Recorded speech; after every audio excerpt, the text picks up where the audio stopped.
Bonjour Stéphane Juffa.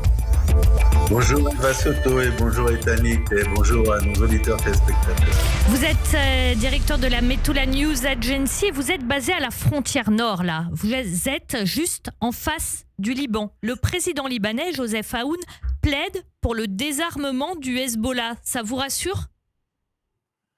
Non, mais c'est une bonne chose. Et puis il plaide pas. Il a décidé avec son gouvernement que le Hezbollah allait être désarmé en suivant cela les injonctions de la résolution 1701 du Conseil de sécurité de l'ONU prise en 2006. Donc c'est plus qu'une intention. Ils vont désarmer le Hezbollah. Est-ce qu'ils ont les Ça, moyens de le faire ? Oui, et même désormais, ils ont les moyens de le faire, Eva, parce que le Hezbollah est terriblement affaibli. En plus, il est coupé de ses voies d'approvisionnement.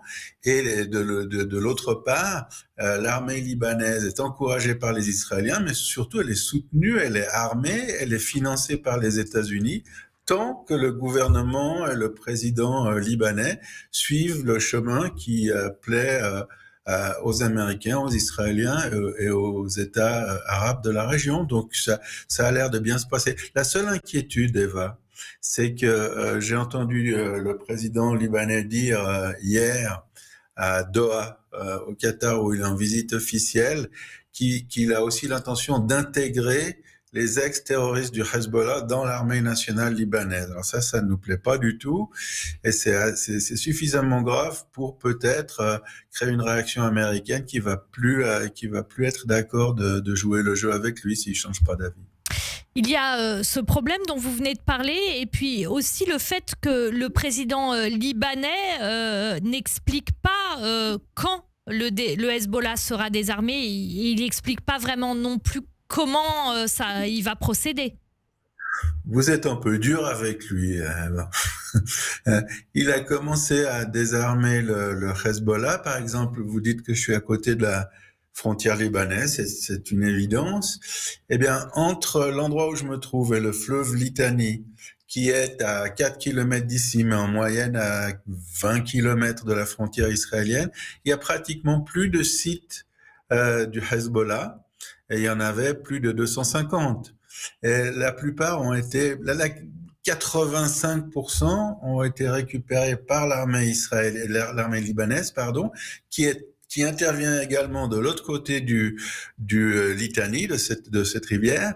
Et on peut dire aujourd'hui que entre 550 et 600 positions du Hezbollah ont été réoccupées par l'armée libanaise, les armes qui s'y trouvaient détruites, les entrepôts détruits et les lanceurs de roquettes et de missiles détruits également. Donc, ils font pas seulement de la figuration. C'est assez simple aussi de le comprendre, c'est que les Américains, sous la présidence de Donald Trump, n'acceptent pas la figuration. Ils veulent des résultats, ils exigent des résultats, et ils ont une menace assez simple qu'ils font peser sur le gouvernement et le président libanais. Ils disent qu'ils sont en train de restreindre l'appui financier qu'ils octroient à certains pays amis, dont nous sommes le principal en Israël. Mais disons que vers la fin de l'année, il y a énormément de pays qui ne jouiront plus de cette aide. Et ils ont dit clairement aux Libanais que si justement ils continuent pas dans la bonne direction et ils vont pas en direction de la paix, de la normalisation des relations avec Israël, eh bien le Liban risque d'être coupé de cette aide. Et sans cette aide, Eva, le gouvernement libanais, l'État libanais ne peut pas survivre économiquement. Désarmer le Hezbollah, est-ce que ça peut se faire sur le long terme alors que le régime islamique iranien reste en place pour l'instant et que le Hezbollah, eh bien, c'est le bras armé de l'Iran aussi dans la région? Oui, mais il reste en place en Iran. Entre l'Iran et le Liban, il y a surtout la Syrie et l'Irak. Et il y avait une autoroute, ce qu'on appelait l'autoroute chiite ou l'autoroute iranienne, qui reliait par la terre l'Iran au Liban, l'Iran à la Syrie de Damas, à l'époque pas si lointaine du régime des Al-Assad. Et il faut bien comprendre que physiquement, c'est ce boyau, c'est cette artère par laquelle les armes, les munitions et l'argent et les conseillers étaient transférés n'existe plus. Donc, d'une part, le Hezbollah a été détruit, des milliers de terroristes ont été tués, éliminés, des centaines de sites ont été anéantis par Tzal, l'armée israélienne.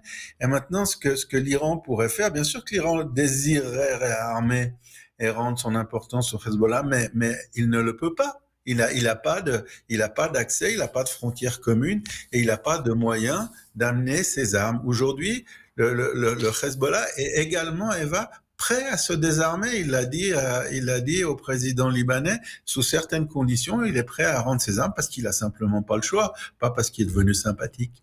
Est-ce que les intérêts aujourd'hui d'Israël finalement commencent à coïncider avec des pays comme le Liban et la Syrie? Est-ce qu'il y a moyen pour Israël aujourd'hui que des intérêts coïncident réellement?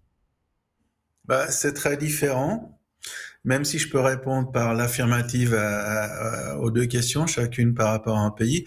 Le Liban n'a pas de divergence avec nous. On n'a pas de divergence sérieuse au niveau de la frontière. On a des pays faits de minorités dans la région. Et c'est simplement parce que le Liban était contraint de suivre la Syrie avec le régime précédent, contraint par la violence, qu'on n'a pas pu se rapprocher. Maintenant, il y a une communauté qui représente le tiers de l'ensemble de la population libanaise, ce sont les chiites, qui soutiennent pour leur majorité le Hezbollah. C'est un problème, mais c'est maintenant le Liban qui a intérêt de choisir le bon camp, c'est-à-dire le camp occidental, le camp des États-Unis, le camp de l'Europe, parce qu'ils n'ont pas d'espoir de sortir de leur crise économique, de sortir de leur isolement en suivant l'Iran, qui est loin, qui n'a plus rien à leur donner. Et puis surtout, le président libanais est chrétien, le chef du gouvernement, le premier ministre, est sunnite, et ce sont des ennemis, en tout cas des adversaires des chiites, du Hezbollah et de l'Iran. Et Concernant la Syrie, c'est très différent. On a des intérêts ponctuels communs avec la Syrie, mais il y en a beaucoup. On est aussi tout près de la Syrie et la situation militaire est très calme entre nous. Stéphane Juffa, si aussi le Liban, le président Joseph Aoun en arrive à dire ça donc et à faire pour que le désarmement du Hezbollah ait lieu, si le Hezbollah lui-même se dit prêt à se désarmer, est-ce que c'est aussi Israël qui a fait, comme on dit, le sale boulot? C'est intéressant. Le chef de la MENA libanaise, Michael Bey, a dit à ses compatriotes libanais de jamais oublier que c'est grâce au sacrifice des soldats israéliens dans leur guerre contre le Hezbollah et notre sacrifice des habitants du nord d'Israël qui a permis cette nouvelle chance au Liban de sortir de l'ornière de la crise terrible économique et de sortir du camp du mal, du camp iranien Hezbollah. Donc oui, il nous doit une fière chandelle et beaucoup de Libanais le reconnaissent. Et il parle de normalisation. Ce qui est aussi intéressant, c'est que le président Aoun que vous avez cité, il s'est référé à l'accord, la convention d'armistice de 1949 qui prétend, il dit ils vont respecter cette convention d'armistice. Et cette convention d'armistice, et j'invite tout le monde à la lire, on la trouve sur Internet, elle dit que c'est une situation transitoire qui mène à la paix. Donc il le dit, il fait des petits pas, mais on est en route vers la normalisation, j'en suis absolument persuadé. Merci beaucoup Stéphane Juffa d'avoir été en direct avec nous dans ce grand journal, directeur de la Metula News Agency. Et vous êtes au cœur du terrain puisque vous êtes basé à la frontière nord. Merci, bonne fin de journée. Merci.